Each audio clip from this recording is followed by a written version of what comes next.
O braço direito do Bolsonaro, lá, o tenente-coronel Mauro Cid, lembram do ajudante de ordens que apareceu tanto no noticiário e agora parece que deu uma sumida? Pois é, ele deu uma sumida, mas continua com tornozeleira eletrônica em casa e suspeito de estar participando aí de pelo menos uns 5 esquemas criminosos diferentes. Agora os militares parece que estão montando uma vaquinha para ajudar ele a pagar as dívidas. É o que a gente vai ver agora no Plantão do Meteoro com Ad Ferrer.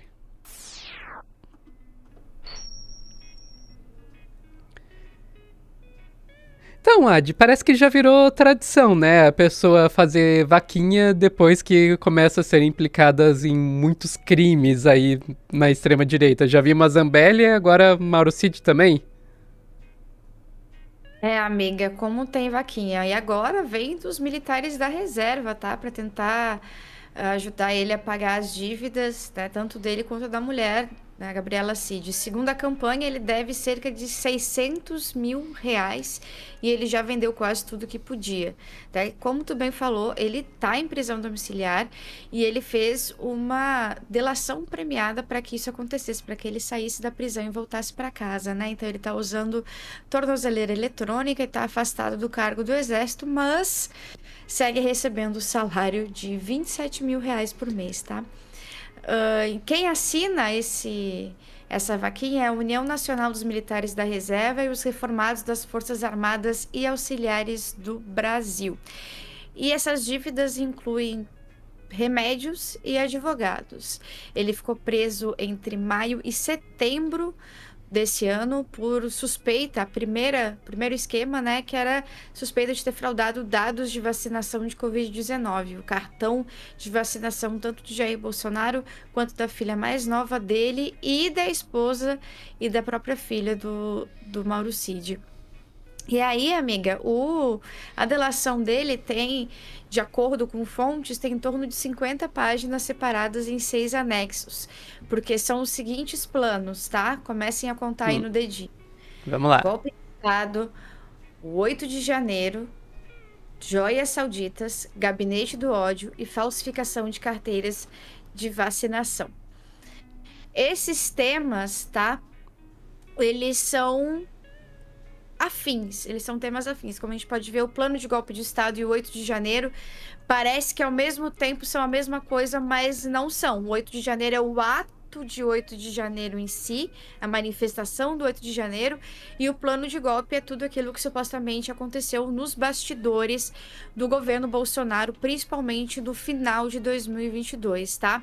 Cada tema teria cerca de 8 páginas, que eu queria muito aprender com eles a como resumir este caso, né? Né? Eu Em não 50 conseguiria. páginas, É, assim, então, só com o que a gente sabe do que vazou disso, porque a gente ainda não teve acesso aí a essa delação, né? O que a gente trabalha é com o que vai vazando aí pra imprensa. Já daria muito mais. Um desses temas já passa de 50 páginas. pois é, eu até abri um dos inquéritos dele que é público, tem em torno de 100 páginas esse inquérito, tá? Mas ele não é todo público, né? Ele é só uma parte pública, e essa parte é 100 páginas. Bom, parabéns, né? Não deve ter nenhuma imagem, nenhuma ilustração, né? Nada assim para divertir o leitor, o que é uma pena. E além disso, mas tem vídeos, tá? Porque a delação toda foi gravada. E provavelmente vai continuar em sigilo por um bom tempo. A gente só pode esperar aí que alguma coisa aconteça e eles tiram de sigilo. São várias coisas, né? Eu vou tentar destrinchar um pouco de cada, porque elas são afins. Porque além dos assuntos serem muito parecidos, e é a partir de um assunto que se descobriu outro, além disso, são as mesmas pessoas envolvidas em todos eles, né? Então as coisas começam a ficar um pouco demais. Mas eu vou tentar resumir. O Mauro Cid, né, falou que houve diversas reuniões entre Jair Bolsonaro e autoridades. Uma delas que ele fala que não teve contexto golpista, mas foi um encontro para pegar informações, né? Teria sido com um jurista e um padre. A Polícia Federal destaca, mas a gente não sabe, né, detalhes do porquê essa reunião é destacada ainda.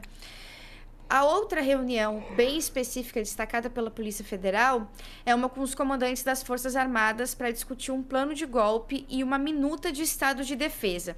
Essa minuta de estado de defesa, muito provavelmente, é a minuta encontrada na casa do Anderson Torres. Por quê? Uhum. Porque a minuta na casa do Anderson Torres trata de estado de defesa. E eu trouxe ela, se puder botar na tela aí, meu bem. Ela não Vamos lá. tem data, tá? Aí tá a minuta que foi encontrada na casa do Anderson Torres.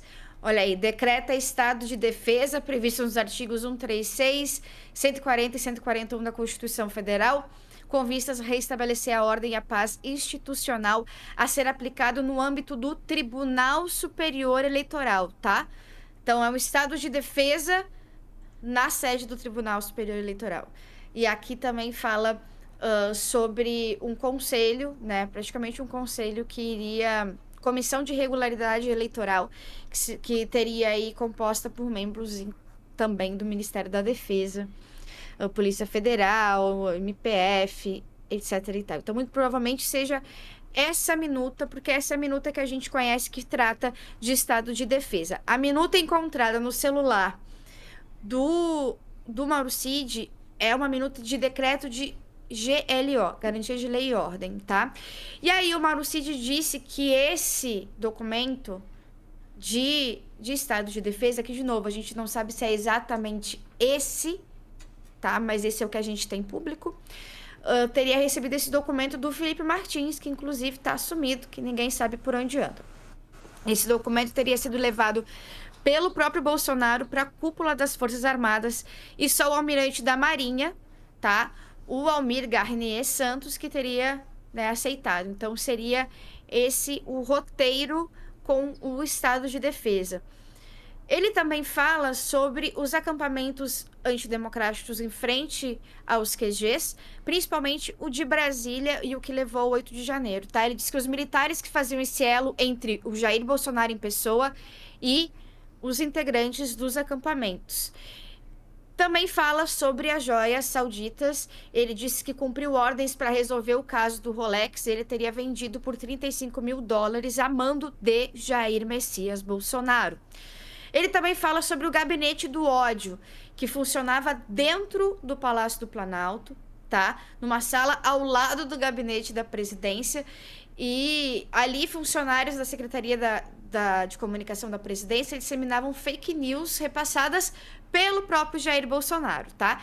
Então, já são muitas coisas, mas a partir desse gabinete do ódio, ele também tem ligação direta com as fake news sobre a Covid-19, né, sobre a pandemia e vacina, tem a ver com a questão de golpe, etc e tal, né? Então, todas as coisas são muito afins. No mais, essa é a pessoa que tá falando tudo isso, que viu tudo isso, que os reservistas, os militares reservistas estão dizendo que é uma pessoa que honrou a farda, né? Dentro desse pedido de vaquinha. Tudo bem, acho que todo mundo merece defesa, né? Acho que todo mundo merece ajuda financeira, mas dizer que honrou a farda é um pouquinho demais, é um pouquinho demais. Ou então ele honrou a farda mesmo. É a gente que está esperando que a farda signifique algo que ela não significa, né? Sempre existe essa possibilidade, Yadi. Não, você tem um ponto, você tem razão. Esquece. Ok, eu não consigo deixar de ver o Mauro Cid e as delações, né? O que a gente já sabe da delação e tudo mais. E não me sentir um pouco naquele meme do cara na frente do quadro com um monte de fio ligando uma coisa a outra e ficando louco na frente daquilo tudo. Porque realmente eu acho que o que você destacou bastante e tem destacado em outros momentos que a gente toca nesse tema é que tá tudo interligado. Não tem como você separar quando a gente está falando do 8 de janeiro, dos planos golpistas, do que aconteceu durante a pandemia.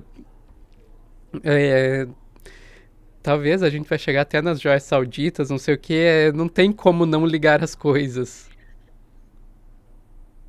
Não tem como, até porque a primeira operação e a operação, as duas operações que acenderam um alerta foi a das joias e foi a alteração ilegal no sistema Do do Ministério cartão, da né? Saúde.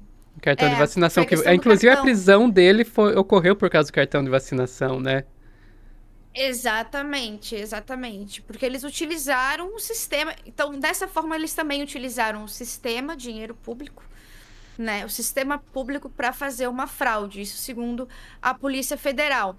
Quando eles aí foram ir atrás do mandante, né? De quem realmente tinha pedido essa fraude, que fosse cometido esse crime, eles acharam outros, e foi aí que eles encontraram as conversas também que falava com um alerta da Receita Federal sobre uma joia que tinha lá. Então as coisas começaram aí e encontraram a primeira minuta encontrada, que foi a de GLO. E aí as coisas começaram a ficar um pouco demais e foi pedido pela própria Polícia Federal a abertura de outros inquéritos. É por isso que a gente tem a delação do Mauro Cid com assuntos tão interligados, e é por isso também que as informações de bastidores, segundo fontes jornalísticas, é que esses processos todos devem terminar mais ou menos ao mesmo tempo. E a perspectiva é sim de indiciamento de Jair Bolsonaro em alguma questão que junta todas elas, né? A pessoa em comum também em todas elas, que aparece como chefe ou como grande beneficiador? Beneficiário. Esqueci a palavra agora. Beneficiário, grande beneficiário desses esquemas todos, em comum, segue sendo ele. Então fica muito difícil terem feito tudo de surpresa para ele, né? É complicado. Pode ser que um ou outro seja coincidência. Agora, todos acho meio difícil. Difícil, concordo. Então era isso. Tem mais alguma informação para trazer pra gente, Ad? Não, amiga, por enquanto não. Aguardaremos novas informações para Ad poder trazer aqui pra gente. E então era isso. Para você que ficou assistindo a gente aqui até o final, muito obrigada. Tchau, tchau.